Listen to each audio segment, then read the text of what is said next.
Hi everyone, welcome back to In Session with Nat Wise. So today I'm going to talk to you about panic and anxiety. I used to suffer with panic attacks. I used to suffer with them extremely badly. I remember one time I raced myself into emergency and I was grabbing my heart and I was completely convinced I was having some form of a heart attack. I was only about 23.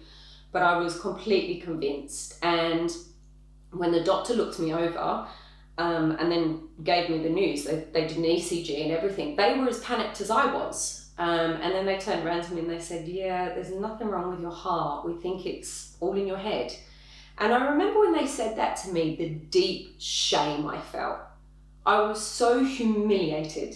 This is going to be kind of a different episode today. I'm going to take you through an anxiety attack today, and I'm going to take you through what to do in the actual moment that you have the anxiety attack. After I've done that, I'm going to discuss what can lead up to a panic attack, what can be some triggers. Now, what I find with a lot of my patients is I'll say, what happened before? Can you remember what was going on before? And they can't. But if we can start to notice a general feeling or a general sort of lead up towards the panic attack, we can start to become slightly aware. So awareness for me came like this. I started to realize that when I had drank more than, this is 20 years ago, when I had drank more than maybe 3 or 4 days in a row. So if it was a long weekend and I had had a drink on a Friday night, drink on a Saturday night, drink on a Sunday, absolutely without a doubt, I would have a panic attack within that week. So I noticed 100% my panic was related to alcohol. So I started working on my nutrition. I also started working on not drinking that much. So other triggers for me were anything that came up around my family. So if it's related to anyone or anything, then you need to note that as well. You have to be honest with yourself. I know it's hard to say, my family causes me anxiety, but it's okay to say it to yourself. It's okay. I also noticed that if I hadn't exercised, that was a big one for me. So I started to change little things in my life. I started to change my nutrition. I drank more than 2 liters of water a day. I still do. My nutrition's absolutely on point, and I take a lot of supplements. I exercise most days, and I do exercise that makes me happy as well. So I pole dance. I started changing little droplets in my life, and then I started working on myself pretty deeply because I couldn't change my family dynamics. So I started working on my background with my therapist, and I started doing psychoanalytical work and somatic work. So track yourself. How do you feel? Do you feel worse when you drink? Do you feel worse when you eat bad food? Do you feel worse when you don't exercise? When you see certain people? It's your body saying and your mind saying, something's not right. You need to listen. You need to stop and listen to me. And if I have to shut you down in order for you to listen to me and make it serious, then that's what I'll do. So don't forget that that's what ultimately it's trying to tell you something. Also be aware of stimulants, any type of caffeine or pre-workouts or anything like that. Just be aware of stimulants. They can also cause panicky type behavior and your heartbeat goes faster and all of that stuff. So these all add towards panic attacks. Brené Brown talks a lot about shame, and I think shame has a lot to do with panic and panic attacks and anxiety disorders. We keep it in the dark. We keep it silent.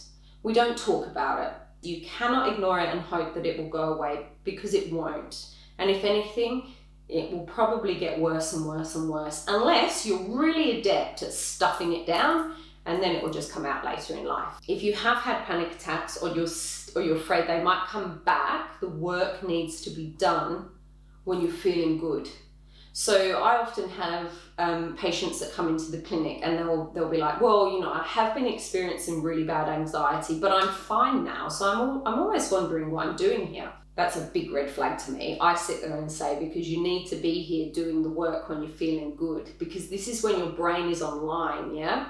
This is when we've got your brain and all your capabilities and all of your senses are on board and they're all firing and they're working beautifully and synergistically together. That's when we do the work. In an actual panic attack. So if you're the one having the panic attack, this is what I want you to try and do.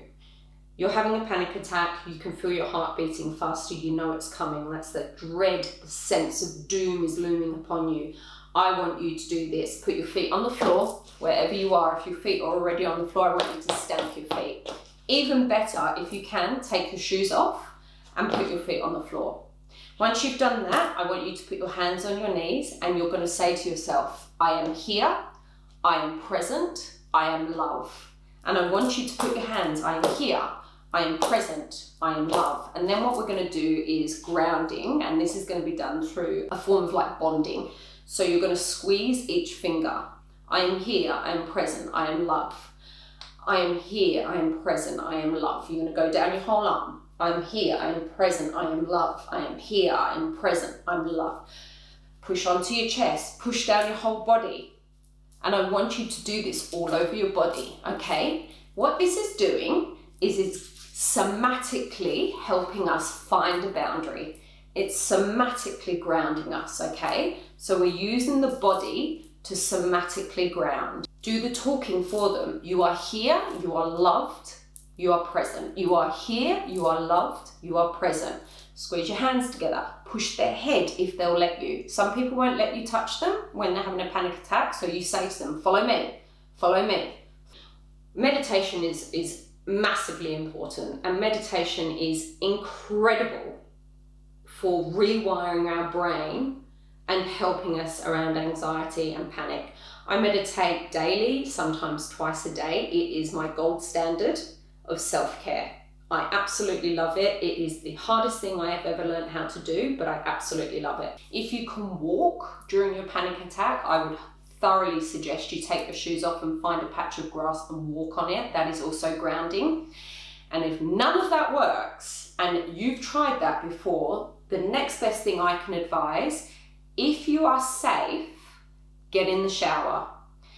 Seeing the water on your body and let the water rush over you is a sensory input, and it can be incredibly grounding. Water is exceptionally soothing to the parasympathetic and sympathetic nervous system for obvious reasons. We came from the womb, we came from water. My dog is my absolute go-to whenever I'm feeling a little bit jittery or anxious. 100% I go to my dog and I stroke her, and that brings me very back down to earth. Using the words to someone like calm down is very dangerous. You're implying that they are not in control. They already know that.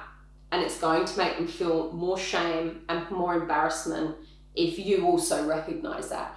They need as much safety as possible around them. So as long as you can see they're safe, sometimes just our presence is one of the most healing things we can give someone. So I hope that some of these skills you've learned today in regards to panic and panic attacks have been helpful. If you need to go to the hospital, don't hesitate. Go and find a therapist and do the work you need to do. There's some amazing therapies that work with anxiety, such as somatic therapy, such as psychoanalytical therapy, CBT. Sand play therapy is great for anxiety and any type of panic disorder, as is EMDR, which is eye movement desensitization therapy. It's when the practitioner works with your eyes. Very good for panic disorder and anxiety. It's been an amazing use to many people. And if you need more suggestions or you'd like some books to read about this, just comment and I will get back to you as soon as I can. Thank you guys. I hope that this session was useful to you. If you do have panic disorder, or if you do have anxiety or you experience panic attacks, you can absolutely heal yourself. And don't let shame stop you from reaching out and asking people for some help. I hope these tips help you. Thank you so much. I'll see you in the next session in Light and Love. Till next time.